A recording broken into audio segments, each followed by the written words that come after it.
Hello दोस्तों, आपका दोस्त विजय कुमार। पार्ट 23, जीवन के खेल के नियम। जब हम नियमों की बात करते हैं तो हमारा तात्पर्य पृथ्वी पर हुए उन असंबंधों से नहीं है जिन्हें आप में से अधिकांश लोग नियम मानते हैं। आपको यहाँ गुरुत्वाकर्षण का नियम है, समय व स्थान का नियम है, इसके अलावा और भी बहुत से नियम हैं, बल्कि आपके यहाँ के यातायात या निवासियों के व्यवहार पर भी बहुत से नियम लागू होते हैं। हमारे द्वारा कहे गए नियमों शब्द में हम सर्वकालिक सनातन सार्वभौम नियमों की बात कर रहे हैं। ये संख्या में इतने अधिक नहीं है जितना आप लोग मानते बैठे हैं। यदि आप इन तीनों नियमों को समझकर इनका उपयोग करने लगे तो आप भी समझ जाएंगे कि ब्रह्मांड के कैसा काम करता है। आप भी समझ जाएंगे कि आपके अनुभव में आने वाली प्रत्यक्ष वस्तुएं आपको कैसे प्राप्त हुई है। अब समझ जाएंगे कि आपको प्राप्त होने वाली सभी वस्तुओं के आमंत्रणकर्ता, सृजनकर्ता, आकर्षणकर्ता आप ही हैं। तब निश्चित ही आपको अपने जीवन में अनुभव का स्वदेशी नियंत्रण प्राप्त हो जाएगा। इस सबसे बाद और केवल तभी मुक्ति का अनुभव कर सकेंगे, क्योंकि यह मुक्ति तभी प्राप्त हो सकती है जब आप यह समझ जाएं कि आपको जो कुछ मिल रहा है वह कैसे मिल रहा है। जी हाँ, यहाँ हम आपको आपके भौतिक अनुभव के खरे उतरने वाले खेल के नियमों के उल्लेख करेंगे। हमें इन्हें बताने का चाव इसलिए भी है क्योंकि ये नियम भी सभी तरह के जीवन में खेल पर लागू होते हैं, फिर चाहे वह भौतिक जीवन हो या अनुभव हो या अभौतिक जीवन का अनुभव हो। ब्रह्मांड के सबसे शक्तिशाली नियम आकर्षण का नियम है। आकर्षण का नियम का सिर्फ यही कहना है कि जो जैसा होंगे उनको खिंचाव होगा। अपने ध्यान दिया होगा कि जब आपके जीवन में कुछ बुरा घटित होता है तो सब कुछ गलत होने लगता है। जब आप सुबह उठते हैं तो अच्छा महसूस करते हैं तो आप सारा दिन प्रसन्न रहते हैं। वही जब आपके दिन की शुरुआत किसी भी साथ लड़ाई करने से हो तो आपका वह दिन कई मायनों में प्रतिकूल रहता है। यही आपके आकर्षण के नियम प्रति जागरूक होने के परिचायक यही है। नहीं, आप प्रत्यक्ष से परोक्ष तक जो कुछ भी अनुभव करते हैं वही इस शक्तिशाली नियमों को प्रभावित होता है। जब आप किसी ऐसी चीज़ पर विचार करते हैं जो आपके पसंद हो या आकर्षण के नियम द्वारा इसी तरह के अन्य विचारों भी आपके मन में जन्म लेंगे। यदि आप कोई ऐसी चीज़ सोचेंगे जो आपको नापसंद हो, आकर्षण का नियम की तरह आपके मन में उसी तरह अन्य विचार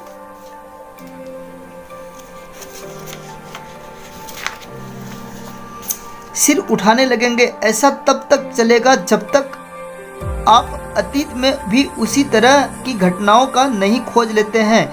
फिर आप इसी विषय पर अन्य लोगों से चर्चा करने आरंभ कर देंगे, जिसके बाद आप इन विचारों को विशाल और लगातार बढ़ने आकार से घिर जाएंगे। और चूंकि वह विचारों को आकार में लगाकर वृद्धि होती रही है, इससे इनका संवेग में वृद्धि हो जाएगी। वे लगातार शक्तिशाली होते हुए आकर्षण के शक्ति का प्राप्त कर लेंगे। इस नियमों को समझने में से आप उस स्थिति में पहुंच जाएंगे जहां आप अपने विचारों पर ध्यान केंद्रित कर सकते हैं, उन्हें स्वदेश से उस दिशा में मोड़ सकेंगे जिन्हें अनुभव का आप आकर्षित करना चाहते हो। अब स्वदेश सृजन के नियमों को समझने में मैं भी चीज़ पर विचार कर रहा हूँ, आकर्षित का करना शुरू कर देता हूँ। जिस विचार से मेरी शक्तिशाली भावनाएं जुड़ जाती हैं उन्हें अधिक तीव्रता से आकर्षण करता हूँ, और जब मैं उन पर पूरी शक्ति विचार करते हुए उनका प्रदर्शन करता हूँ तो इससे भावनाओं का उदय होता है। इसके बाद मैंने जिस चीज़ पर आकांक्षा रखी होती है मुझे वह प्राप्त हो जाती है। इस तरह स्वदेश सृजन के दो भाग होते हैं, जहां इसका भाग विचार है जो दूसरे भाग में आकांक्षा, विश्वास या स्वीकारता शामिल होती है। इस तरह जब आप किसी भी चीज़ के बारे में विचार करते हैं, उसे प्राप्त होने की आशा विश्वास रखते हैं, तो आप पूरी तरह से विचारित विषय प्राप्त करने की स्थिति में इसे तरह आप जिस पर विचार करते रहे उसे पा लेते हैं, चाहे वह आपको पसंद हो या ना पसंद हो। विचार ऐसा शक्तिशाली आकर्षण का चुंबक है जो एक दूसरे को आकर्षित करते हैं। विचार अन्य विचारों को आकर्षित करते तथा आप विचारों पर ध्यान देकर उन्हें आकर्षित करते हैं। आप अन्य लोगों को प्राप्त होने वाले अनुभव इन नियमों का काम करते हैं। देखते हैं, नोटिस करेंगे, जो लोग हमेशा धन के बारे में बात करते हैं उन्हें यह मिल जाता है। जो लोग स्वास्थ्य के बारे में बात करते हैं उन्हें यह मिल जाता है। जो लोग गरीबी के बारे में बात करते हैं उनको गरीबी मिल जाती है, उन्हें यह मिल जाती है। राइट, यही नियम है, इसमें कोई भी विकल्प नहीं है कि आप जैसी अनुभूति होगी वही आपके आकर्षण का बिंदु। इस तरह आकर्षण का नियम का तब तक अच्छी तरह से समझने आता है जब आप स्वयं को एक ऐसी चुंबक और पर देखते हो तो आपकी भावनाओं के अनुरूप भी अधिक से अधिक को आकर्षित कर रही है। जब आप अकेलापन अनुभव करते हैं तब और आपको अधिक एकांत में आकर्षित करती है। जब आप गरीबी अनुभूति करते हैं तब आपको अधिक गरीबी को आकर्षित करते हैं। जब आप बीमारी को अनुभव करते हैं तो आप बीमारी को आकर्षित करते हैं। जब आप प्रसन्नता होते हैं कि या अधिक प्रसन्नता को अनुभव करते हैं तो इसी तरह आप स्वयं को स्वस्थ, जिंदा दिल व समृद्धि अनुभव करते हैं। आप इन्हीं चीज़ों को और अधिक आकर्षित कर लेते हैं।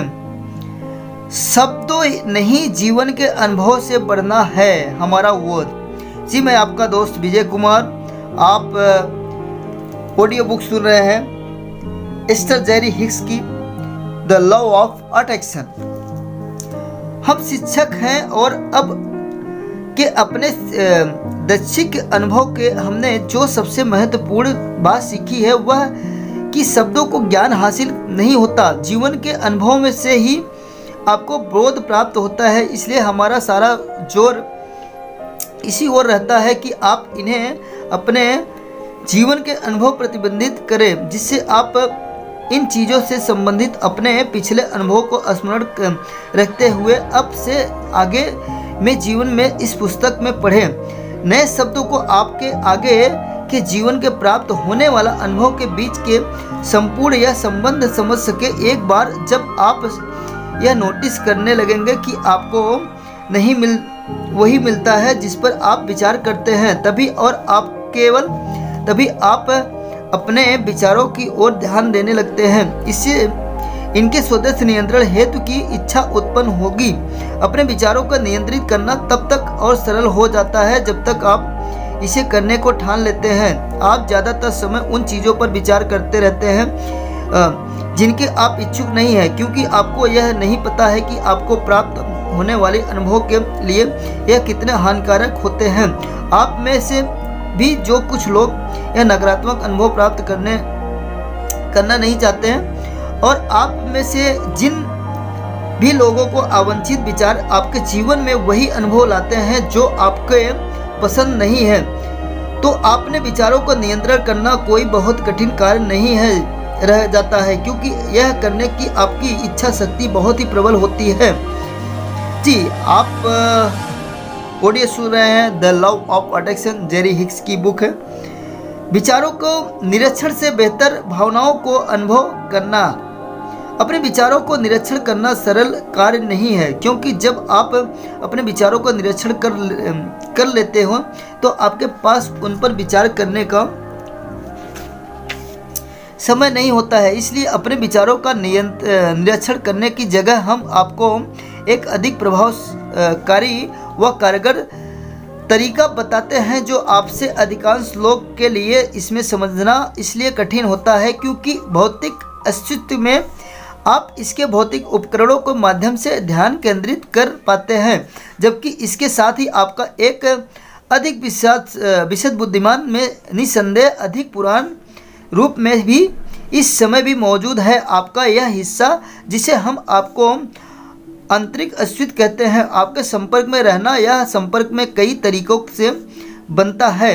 यह विविधि स्पष्ट विचारों के रूप में से सफलता तो कई बार यह श्रवण कहे कि गए शब्द में भी होता है, लेकिन सभी मामलों में यह आपके सामने भावनाओं के रूप में ही उत्पन्न होगा। आपने यहाँ जन्म लेने की पूर्व अपने अंतरिक्ष अस्तित्व से संपर्क बनाए रखने का अनुभव कर लिया था।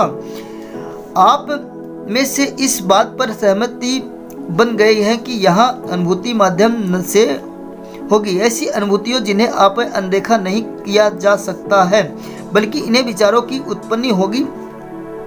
यह ऐसी सलाह मिलेगी जिन्हें अनदेखा नहीं किया जा सकता है। आप जब भी किसी बात पर विचार कर रहे हो तब उस समय आप मन उसे विपरीत विचार नहीं उठते, लेकिन जब आप किसी गंभीर विचार के डूबे होते हैं तो आपको उसी कमरे में खड़े किसी दूसरे व्यक्ति की बात सुनाई नहीं देती। भावनाओं की अनुभूति की ऐसी प्रक्रिया संपर्क के लिए बहुत अच्छा माध्यम है। भावनाएं दो तरह की होती है, एक तो अच्छी लगे और दूसरी जो बुरी लगती है। यहाँ बात निश्चित यह है कि आपको जो भी अनुभूति अच्छी लगती है उनका सदगम तब होता है जब आपके विचार, शब्द, कार्य आपकी इच्छाओं से सामंजस्यपूर्ण होते हैं। साथ ही वह निश्चित की जा सकती है अनुभूति बुरी महसूस होती है। उनका उद्गम तब तक होता है जब तक आपके विचार, शब्द, कार्य आपकी आकांक्षाओं के सामंजस्य बैठते हुए उनकी विपरीत होती है। इसलिए आपको अपने विचारों को नज़र बनाए रखना आवश्यक नहीं है, केवल अपनी अनुभूतियों को प्रति संवेदनशील रहिए। जब आप भी आपको नकारात्मक भावनाओं की अनुभूति हो तो जाए कि उस क्षण आपको प्राकृतिक अनुभूति हो रही है। नकारात्मक अनुभूति इसमें आप ऐसी वस्तुओं पर विचार कर रहे हैं जो आपको पसंद नहीं है। तब तक आप के सार तत्व अपनी अनुभूति की ओर आकर्षित कर रहे हैं। सृजन आकर्षण की ही प्रक्रिया है। किसी भी चीज़ पर विचार करते समय वस्तुओं आप उस पर विषय अपने विचारों को और आकर्षित कर रहे हैं। जी दोस्तों, आप सुन रहे हैं जेरी हिक्स की book the love of attraction. दूसरे को नज़रअंदाज करने का अर्थ उन्हें स्वीकारना नहीं है। इस संबंधों को इसलिए लिखा गया है कि जिसे आप यह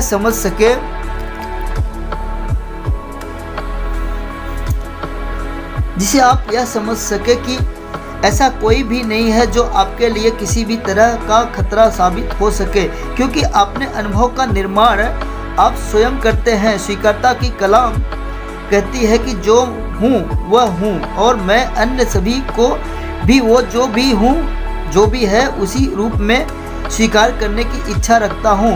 इस नियम से आपको पूर्ण स्वतंत्रता हासिल हो जाती है। ऐसे प्रत्येक अनुभव से स्वतंत्र जिसे आप पसंद नहीं करते हैं तथा ऐसा सभी अनुभवों को जिन्हें आप स्वीकार नहीं करते हैं उन्हें प्रति नकारात्मक अनुसार देने की स्वतंत्रता मिलती है। जब आप स्वीकृति की देने के बहुत अच्छा बताते हैं तो आपको अपने से बहुत से लोग उसका गलत अर्थ निकालते हुए मानते हैं कि इस स्वीकृति की देने का अर्थ सहन करना है। आप जो आपके मन को भी अनुसार सही, इसलिए आप अन्य सभी को वह बनने देते हैं जो बनना चाहते हैं, चाहे वह आपको पसंद हो या ना पसंद हो। आपको उनके प्रति नकारात्मक अनुभूति होती है या आपको उनके प्रति निराशा का अनुभूति करते हो, बल्कि आप उन्हें अपने लिए खतरा भी मानते हैं, लेकिन फिर भी उन्हें वही बनने दे जो वह बन सकते हैं, लेकिन नज़रअंदाज करते रहें। उन्हें नज़रअंदाज करते हुए आप उन्हें स्वीकार नहीं कर रहे हैं। यह दोनों बहुत ही अलग बात है। नज़रअंदाज करने वाले को नकारात्मक भावनाओं को महसूस होती है, जबकि स्वीकार करने वाले को नकारात्मक अनुभूति नहीं होती है। यही इनका बीच का सबसे बड़ा अंतर है, क्योंकि नकारात्मक भावनाओं की अनुभूति ही स्वतंत्रता। जब आप इन्हें नकारात्मक भावनाओं को मौजूद रखेंगे आप स्वतंत्रता का अनुभव नहीं कर पाएंगे।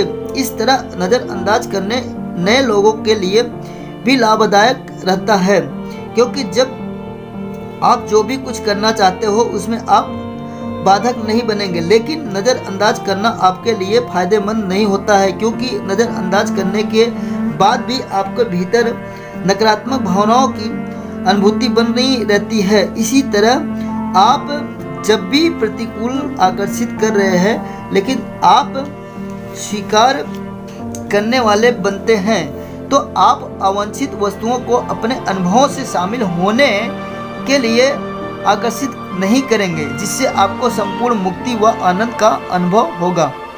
जी दोस्तों, मैं आपका दोस्त विजय कुमार, आप सुन रहे the love of attraction book audio. ठीक है, जेरी हिक्स की बुक है। मैं समाधान खोजूं या समस्याओं को देखता रहूं। बहुत से लोग मुझसे कहते हैं, अब्राहम, या क्या आपके कहने का यह मतलब है कि मैं अपना मुंह मोड़ लूं और उन लोगों पर ध्यान न दूं जो मुश्किलों में फंसे हुए हैं? क्या वह अवसर न तलाशूं जहां उनकी मदद कर सकता हूं? हमारा जवाब होता है कि यदि आप उनकी मदद करेंगे तो आपको ध्यान उनकी समस्याओं पर नहीं बल्कि मध्य पर बना रहेगा, जो बिल्कुल अलग बात होती है। जब आपको समाधान खोजते हैं तो आपको सकारात्मक भावनाओं की महसूस होती है, लेकिन जब आप समस्याओं पर दृष्टि डालते हैं तो आपको नकारात्मक भावनाओं का महसूस होता है।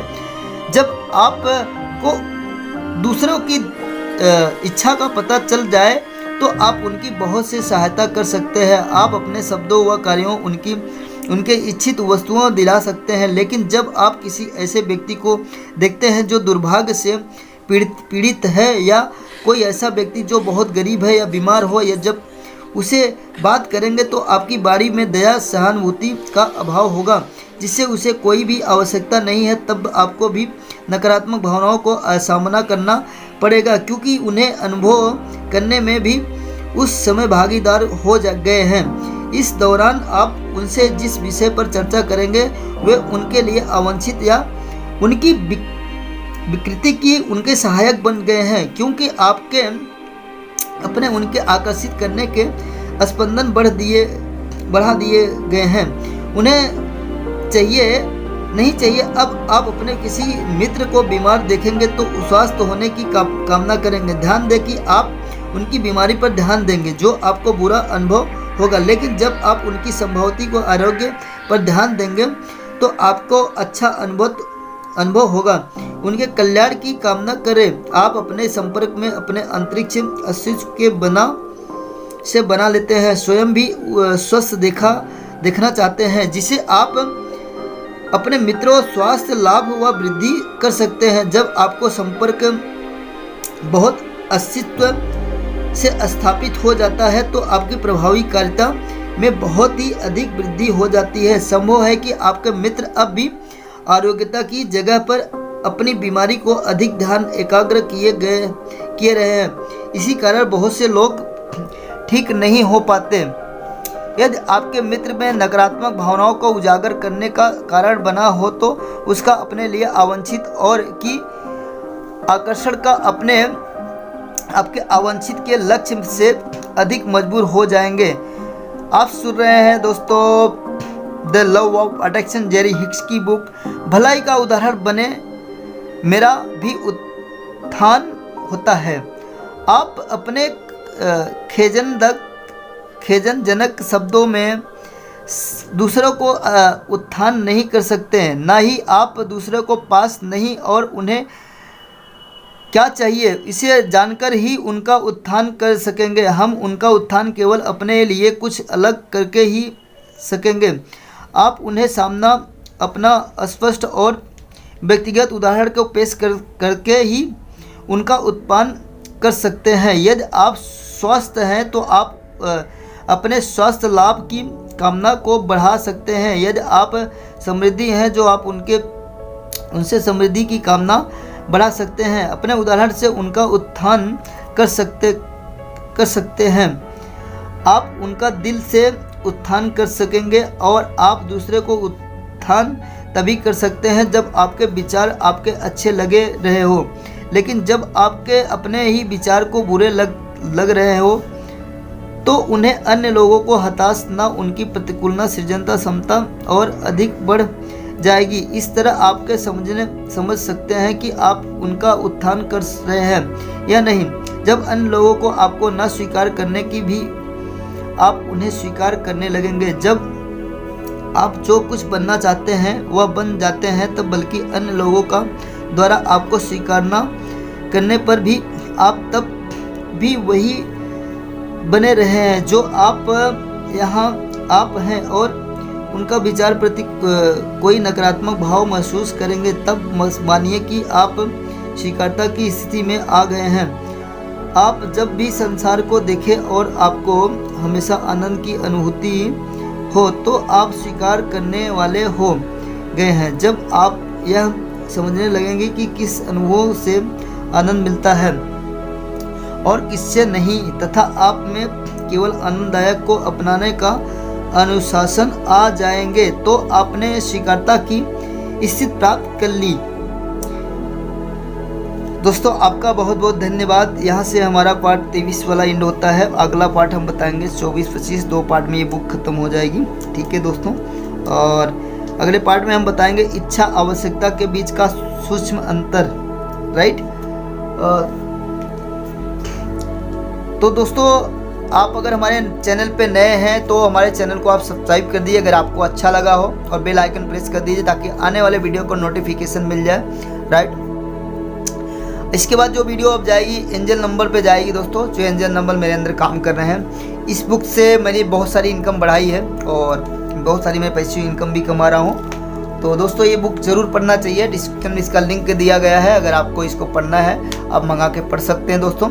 अगर नहीं पढ़ना है तो हमारी फ्री में ऑडियो सुनते रहिए। और एक चीज़ और लास्ट में कहना चाहूँगा आपसे, ये बुक की ऑडियो बनाने का मेरा मकसद ये है, इससे मेरा फ़ायदा हो रहा है। दूसरी बात, मैं इसको अगर आपको रिपीट कर रहा हूँ, ऑडियो बना रहा हूँ, इससे मुझे और ज़्यादा जानकारी मिलेगी, राइट।